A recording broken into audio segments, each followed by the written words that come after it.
Fire signs, tignan po natin kung ano ang mensahe para sa iyo ngayong araw. Keep in mind po na ito ay general reading lamang, so hindi po lahat ay makaka-relate, so be open-minded. Sa mga hindi pa po nakasubscribe dito sa ating channel, please subscribe na po kayo and pa-like na din po ng ating video. At sa mga nais pong mag-avail ng ating private readings, ng ating Evil Eye Amulet Necklace at ng ating Tears Bracelet, makikita nyo po yung link sa description box. Tarot Intentions by Aliana Reyes. We have healing. So, meron ba dito? Ano bang hinihil ninyo? Is it a connection? Your physical body? Your emotional state? Your mind? Okay, ano bang mga hinihil ninyo dito? Your inner child? So, tingnan natin. Pero, meron din dito, pwede po na marunong kayong manggamot. Some of you are a natural healer. For some of you naman po, pwede na. Ayan, it's either kaka-recover nyo lang sa sakit or nasa process na po kayo of healing. Tingnan natin, pwedeng kung ano man yung tinatake ninyo na gamot, pwedeng umi-epekto na po yan sa inyo.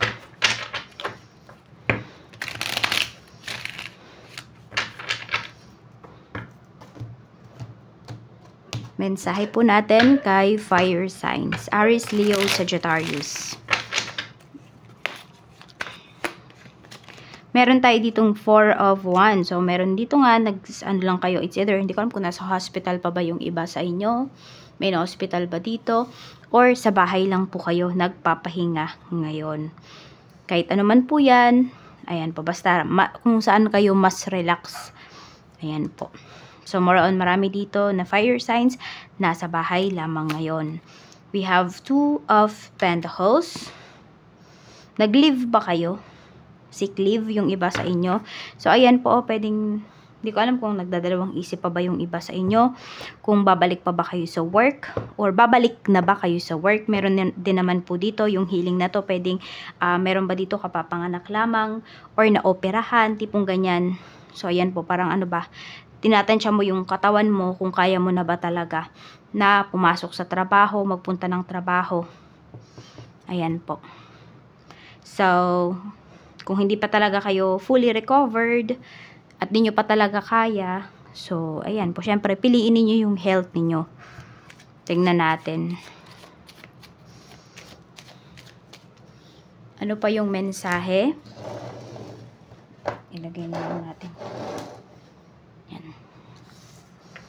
Para malaki yung space natin. So, we have 5 of Wands. Ayan, parang may mga nag-aaway-aaway ba dito? May mga nagsasuggest sa'yo. Ayan, merong mga kumukontra sa mga decisions mo. We have the High Priestess. Pero kasi alam mo naman yung gagawin mo. Alam mo naman kung ano ba yung kaya ng katawan mo. So, ayan po. Meron lang dito siguro more on mga concern po sa'yo. Fire signs. Kaya sila nagagalit dun sa mga sinasabi mo, sa mga ginagawa mo. More on concern yung nakikita ko dito. Tingnan natin. Ano pa yung mensahe? Mensahe pa natin. Mayroon tayo ditong 9 of Cups. So, ito ay mga wish na matutupad. Ayan po. We have 9 of Wands. Okay. So, may mga wishes kayo nga, fire signs na ibibigay na po sa inyo. Just make sure lamang na kapag yan po ay nasa harapan nyo na, pag in-offer na sa inyo, ay i-accept nyo po fully. Yan. Tingnan natin. So, para bang, harangan mo na. Oy, para sa akin na to. We have the Chariot. So, success po ang paparating dyan, para sa inyo. Pwedeng may mafi-finish kayo ngayong araw na to na trabaho or na artwork po ninyo. Tingnan natin. Or meron kayo ditong pinagawa. Ayan, parang it took 9 days or 2 weeks bago siya natapos. Yan po, pwedeng makukuha nyo na siya. It's either makareceive kayo ng email or magme-message or mag-call po sa inyo. For some of you pala, pwedeng ito po ay mga packages. We have 3 of Cups. Ayan, 3 of Cups. So, di ba may celebration. Magiging masaya kayo ngayong araw na ito. Ito, full of happiness kayo ngayong araw na ito. We have the Emperor. Okay. We have Knight of Pentacles. May naghanap ba dito ng trabaho? So, ayan po, maganda po yung pinapakita sa inyo pagdating sa paghahanap ninyo ng work. Meron dito ay pwedeng agad-agad po kayong matatawagan. For some of you nga, parang as in, agad-agad din, pipirma din po kayo ng kontrata, as in, on the spot ito na mangyayari. Siyempre, ito naman ay pag-isipan mo, 'di ba? Tingnan mo kung kaya mo ba yung trabaho na to. Baka mamaya pirma ka lang ng pirma dyan, di mo naman binasa kung ano ba yung mga pinipirmahan mo. So, tingnan mo rin po, siyempre, para makasigurado ka. Tingnan natin ano pa yung mensahe para sa'yo. Okay, we have 8 of Cups. Meron tayo ditong King of Swords. And meron tayong 5 of Swords. Ito, parang meron ka namang pinagdadalawang isipan dito. Yan, mukhang nagdadalawang isip kapag dating sa bagay na ito. So, for some of you, yan, need nyo po talagang gamitin ang inyong isipan. Whether kilala nyo yung tao na to, nakausap ninyo, kailangan nyo pong pag-isipan mabuti kung ano yung mga gagawin nyo dito, or oo ba kayo dun sa offer ng taong to. Kasi meron din kayo i-give up na malaki dito eh. Meron tayo ditong Wheel of Fortune. Okay, kuha pa tayo ng cards. We have Strength. And we have the Magician. Okay, for some of you naman po, maganda naman yung in-offer sa'yo na tong kaibigan mo na to. Kaya lang kasi siguro may trust issues yung iba sa inyo. We have 7 of Cups. Ayan, may mga goals naman kayo na matutupad. Or if tatanggapin ninyo kung ano man yung in-offer sa inyo nung taong to. Kaya lang nga, may trust issues kasi yung iba sa inyo. Kaya parang nahihirapan kayong magtiwala. Kahit kakilala nyo pa yung tao na to. Kahit friend mo pa to. So, tingnan pa natin ano pa yung mensahe. So, yes, yung iba po talaga sa inyo, makaka-fully recover na po kayo. Parang within, some of you, parang within 10 days yung iba sa inyo. As in, naka-cope up na talaga kayo sa pagkakasakit ninyo, ganyan. Tingnan pa natin ano pa yung mensahe. Okay, yan may pagdadalawang isip talaga. Kaya lang kasi, 'di ba, parang ang root niyan or gitna niyan is talagang papunta ka talaga dun sa success. Kailangan mo lang mamili. Kailangan mo lang, you need to be discerning. 'Di ba? I-discern mo kung ano ba talaga yung makakabuti sa'yo.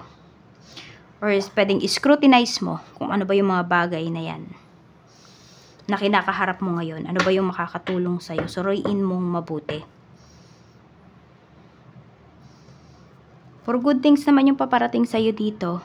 Fire signs. Yun nga lang, iba sa inyo talaga, nagdududa kayo. So, may doubts kayo dito. Siguro, isa din yun sa kailangan ninyong i-heal, diba?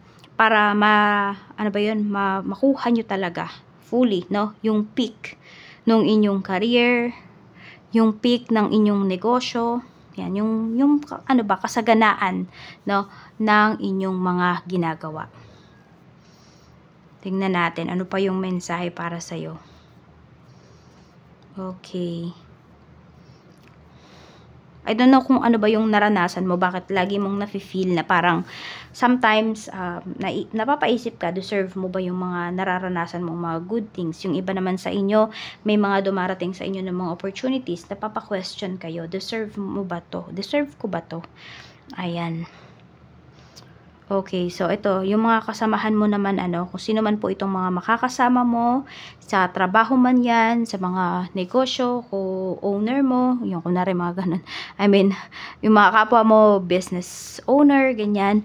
So, may dito, healthy competition. Ayan po, healthy competition na paparating dito pagdating sa inyo. So, alam mo yun, yes, pwedeng makompare mo yung ginagawa mo, pero nandun kasi yung nai-inspire ka. Okay? Hindi yung naiinggit. More on nai-inspire. Pwedeng ikaw yung maka-inspire or ikaw yung ma-inspire sa kanila. Tingnan pa natin. Okay, so meron ba kayong binibentang property dito? Sinasabi kasi wag niyong madaliin. Kasi kung sino man yung kausap ninyo dito ngayon, pwedeng it's either medyo magkaroon mga kayo ng problema dyan sa taong kausap ninyo. Parang bigla kasi siyang aatras. Okay, so parang ganito, kung walang reservation, consider na hindi nyo kausap yung tao na yon. Kasi maaabala kayo dito eh. Yung mga nagbebenta ng property po dyan. So, wag nyong ipending dun sa tao na yon. Kasi baka ipending lang niya ng ipending yan. Diba? Yung ano ba, sabihin niya, ay masama yung panahon ngayon, ganyan, ganito. Dahil yan dahilan. So, magpa-down payment kayo pag ganyan. Na pag may kausap kayo. Kasi sayang po yung oras. Malay mo, madami naman nagtatanong dun sa isang ano na yon, sa isang property na yon. Kaya lang sinasabi mo naka-deal ka na dun sa isa, ay, may kausap ka na. Pero kahit pala down payment, di man lang nagbigay yung taong yon. Easy as that na sabihin niya na ay pasensya na, ganito ganyan, di ba? Kaya maging matalino kayo dito.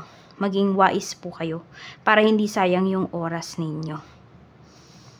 Ayan. So, ayan, yung iba sa inyo, hindi na kayo talaga sobrang nagtitiwala. Nadala na in short.